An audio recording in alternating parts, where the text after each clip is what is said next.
ராமராமா குருவாசரா வியாழக்கிழமை 5ஆம் தேதி மார்ச் மாதம் விஸ்வாவசு வருஷம் மாசி மாதம் 21ஆம் தேதி த்விதீய திதி மாலை 5:34 வரை. பின்பு திருத்தீய திதி உத்தர நட்சத்திரம் காலை 8:42 வரை.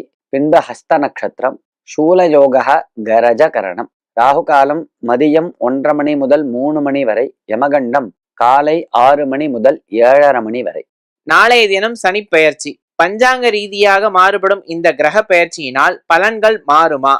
அதாவது சனி பெயர்ச்சி அப்படின்னா ஒரு இடத்துல இருந்து இன்னொரு இடத்துக்கு நகர்றார் சனி பகவான். கும்பராசியிலிருந்து மீனராசிக்கு போறார். வாக்கிய கணித ரீதியா, வாக்கிய பஞ்சாங்க ரீதியா, திருக்கணிதப்படி ரொம்ப நாள் முன்னாடியே இந்த சனி பெயர்ச்சி ஆயிடுத்து அப்படின்னு சொல்றா. வாக்கிய பஞ்சாங்க ரீதியாக இப்பதான் நடைபெறுறது அப்படின்னு சொல்றா. சனி பெயர்ச்சி அப்படிங்கிறது ஒரு பெரிய மாற்றத்தை ஏற்படுத்தும் ஒவ்வொரு தனி மனுஷனுடைய வாழ்க்கையிலும். சனி பகவானை தனிப்பட்டு ஆராதிக்கிறது அப்படிங்கிறது விசேஷம் பண்ணலாம்.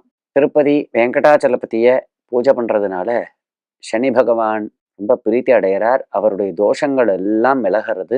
அதே மாதிரி ஆஞ்சநேயரை வழிபடுறதுனால சனி கிரகத்தினால ஏற்படக்கூடியதான சகல உபாதைகளும் விலகிறது அப்படின்லாம் நம்மளுக்கு புராணங்கள்ல இருந்து தெரியறது. அதே மாதிரி ஐயப்பன் என்று சொல்லக்கூடிய தர்மசாஸ்தா, ஐயப்ப பக்தர்களை சனி பகவான் ஒண்ணுமே பண்ண மாட்டார், அவளுக்கு அனுகூலமா தான் இருப்பார் என்றெல்லாம் நமக்கு புராணங்கள் கூறுகின்றன.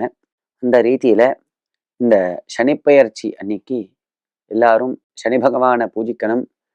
மற்றும் சனிப்பெயர்ச்சி ஹோமங்கள் ஜபங்கள்லாம் நடக்கிற இடத்துக்கு போய் அதுல கலந்துக்கணும்.